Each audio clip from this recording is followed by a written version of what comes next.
Okay, so what we got to do here is get these off. Like I said, you can grind them down, and but when you do that, you run the risk of hitting the top plate here and scratching it up. I mean, you probably wouldn't damage it. You'd know when to stop just by the scratches into the top plate, but there's no need to scratch it up if we don't have to. This mark here is where the boss on the underside of the frame rides. So that's what causes this groove here. That's on both sides. You can see that. And I wanted to show you here on these stakes, if you ever have trouble getting the speed nut off because it, even after you bend it a little, if you ever have trouble, just get yourself a little emery board or even a small file and just push your speed nut down a little bit, because what happens right around here where the teeth grab the stake here, this is soft metal, so it'll create a burr and it won't let it come back off. So just push your speed nut down a little bit and then take your emery or your file, but emery's fine, like I say, is soft metal, and then just file it flat, and then you should be able to walk it off. Sometimes they don't always walk off easily because of that little burr that it creates, especially if somebody's been manhandling and trying to pry it off and twist it off, and you know, it'll actually even try to dig in deeper to keep itself from being pulled off. They're funny that way.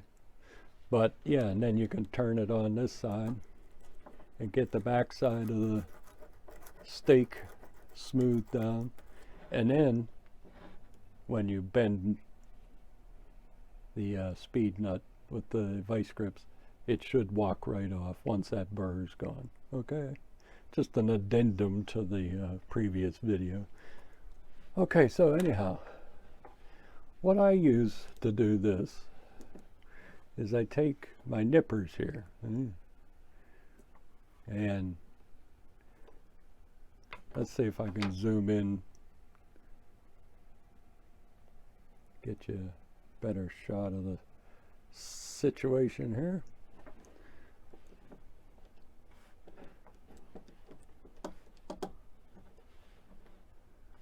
All right, so if we hold our nippers on either side, okay, keep the jaws flat, and then just squeeze, and those should just pop right off. I mean, you'll have to do it a few times. It's not going to take it all off in one chunk. So, and be prepared for these things flying. When I do it, I do that, cover it with some kind of plastic just to catch the pieces and keep them from poking my eyes out when they fly off. So anyhow, I'll leave this on just to show you. All right, so we just squeeze it. All right, now I'm going to show you here.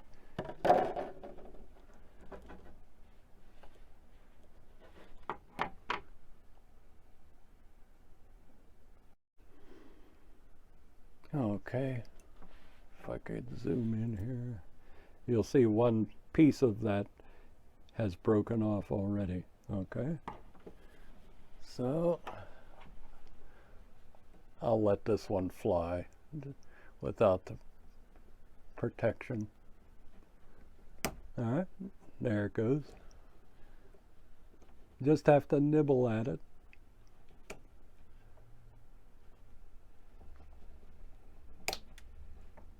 That one flew away. We'll find it another day. All right. So that's two off of there. And then we'll grab this.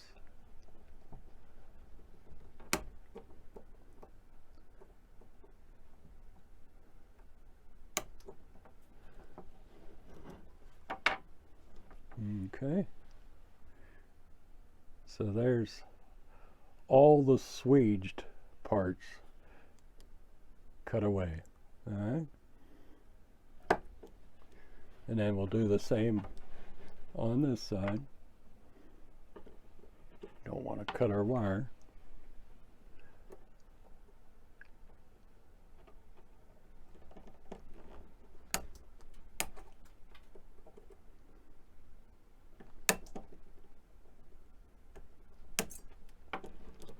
Okay.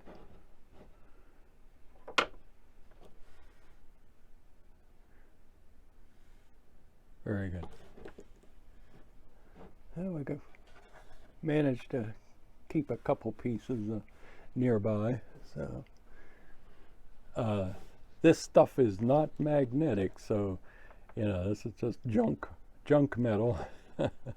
But anyway, it's not magnetic, and so you can't put a magnet on there to catch the little burrs that fly off of there.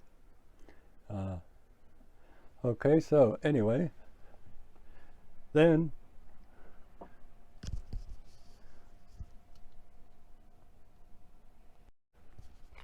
what we need to do is we'll just put our punch here right in that cross hatch on that, and knock it down through.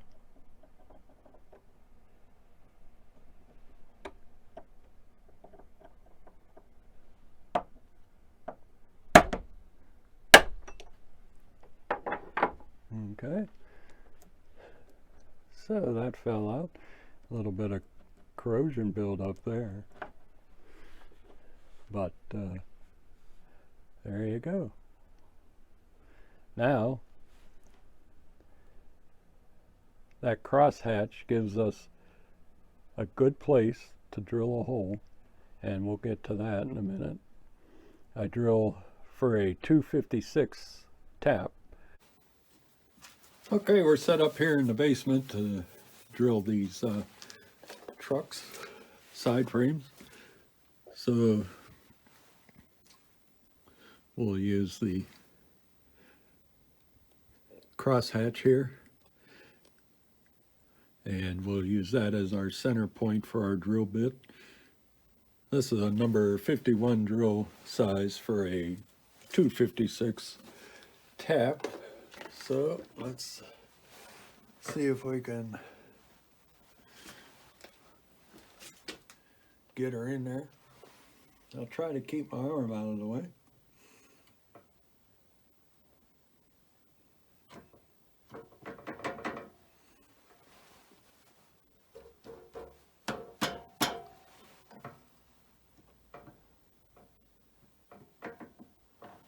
Okay, I got the smaller pin vise in the big chuck here, so we'll see how she holds up.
frame number 1.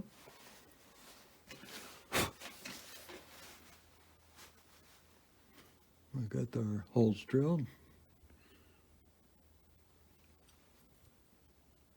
All right. Then we'll deburr all the holes and everything. Okay, back up here in the warmth of the workshop here. So we've got our holes drilled here. All right. And I'm just going to go around and dress up the edges here.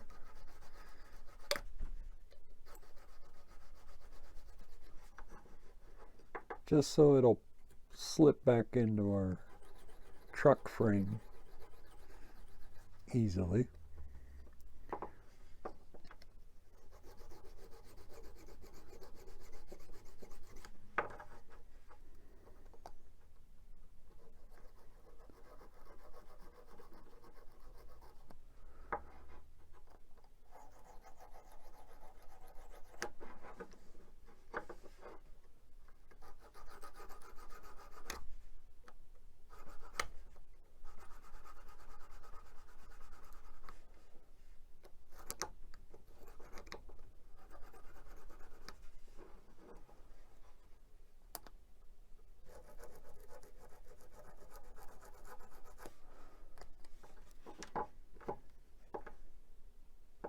All right, let's see if that pops back in easily.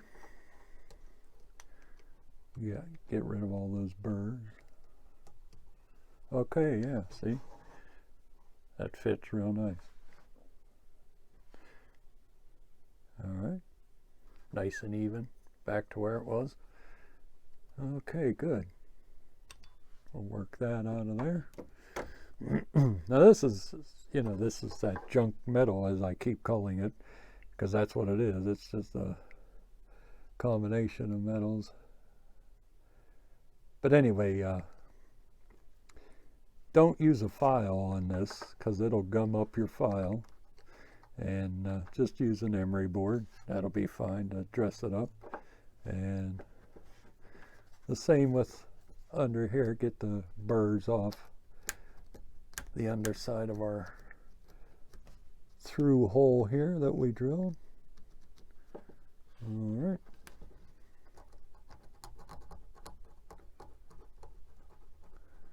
Doesn't take a lot. All right, very good. Okay, so now we gotta thread these, and here's our 256 tap we'll use, and we'll put a little bit of oil on there. And what you'll find sometime, because this is junk metal, it will actually want to grab the tap. So got to put a little bit of oil on there to keep that from happening. And we'll see how we do here.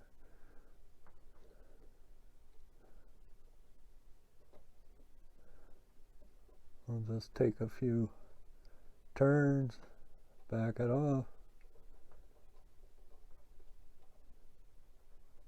take a few more turns, back it off.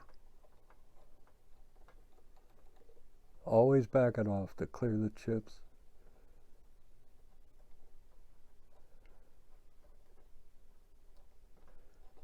Every turn or so, and back it off.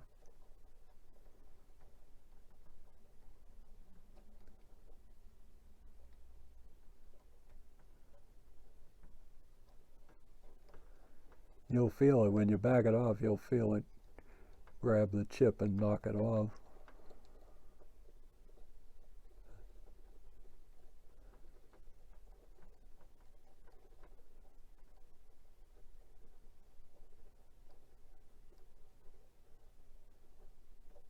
Yeah, I think we're all the way through now. Yep.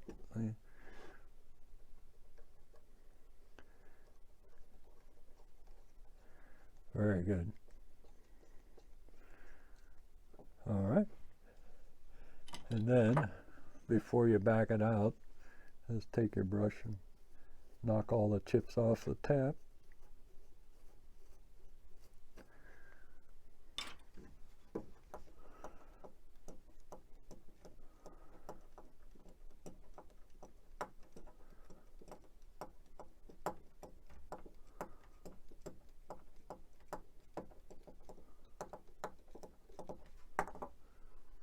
All right, very nice.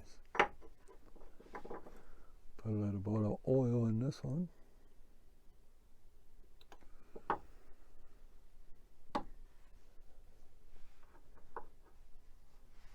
And repeat.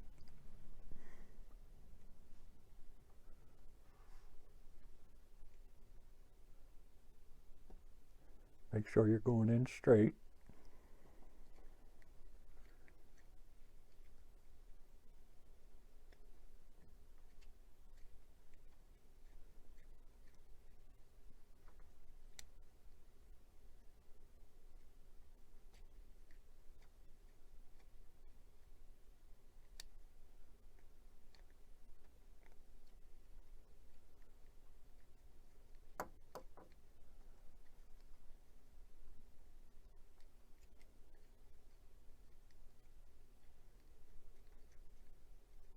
Alright, we're all the way through again.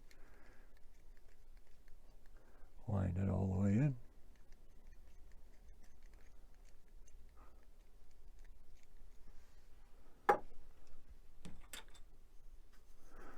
Brush off our chips. Like I said, I'll get this all cleaned up when I'm working on the gearing, but I just wanted to show you this in this video. I'm trying to make these videos much shorter, so if this winds up a little choppy, I'm sorry, but I'm trying to teach myself how to do that. Yeah. Skip over repeated processes and do a little better editing than I normally do. All right, so let's get rid of all our metal chips here. Like I say, this junk metal is non-magnetic.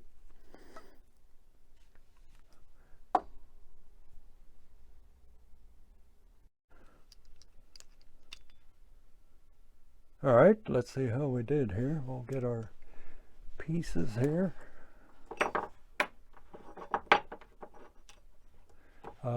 Before we go any further, you may need to reduce the height of these areas we just drilled and tapped, just so they're slightly below the surface of our deck plate here on our truck, and that allows the screws we're going to use to pinch down on the deck plate, not on the side frame. All right, and then that just keeps it from being loose. It's not a big deal, but you don't want them flopping around. Okay, now these screws that I'm using, they're, if you can see that, they're Phillips head, stainless steel, 1/4 inch long, machine screws, and these are what they call truss heads, very low profile, and a bigger head in diameter than a pan or a round head of this same screw size. And then that allows this truss head to grab onto the deck plate of our truck here. Other screws will, just drop on down. All right, there's screw number 1.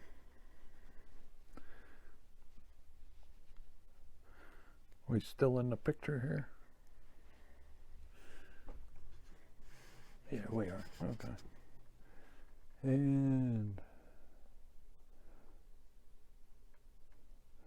screw number 2.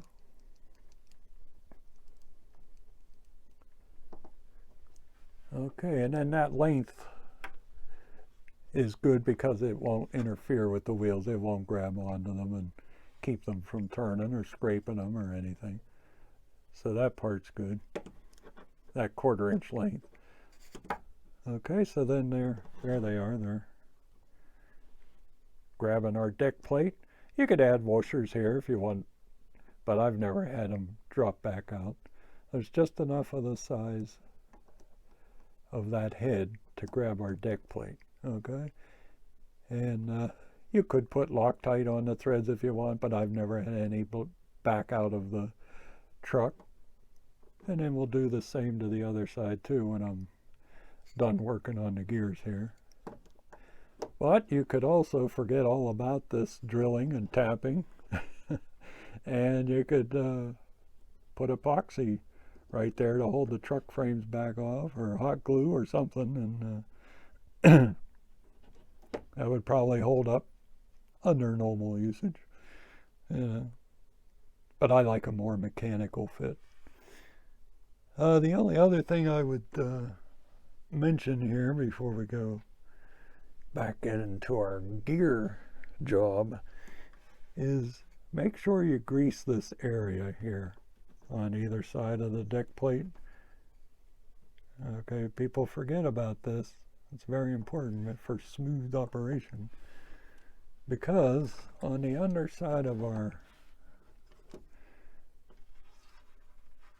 chassis here, we have these two little bosses here, and they stick down and they ride on that deck plate, and then that keeps it stable, you know, as it's going around your track. It doesn't flop this way and that way too bad. Yeah, it'll help keep that stable. Okay, so don't forget to grease that area. All right, I think we're done with this project, and I'll see you in the next one. Toodles.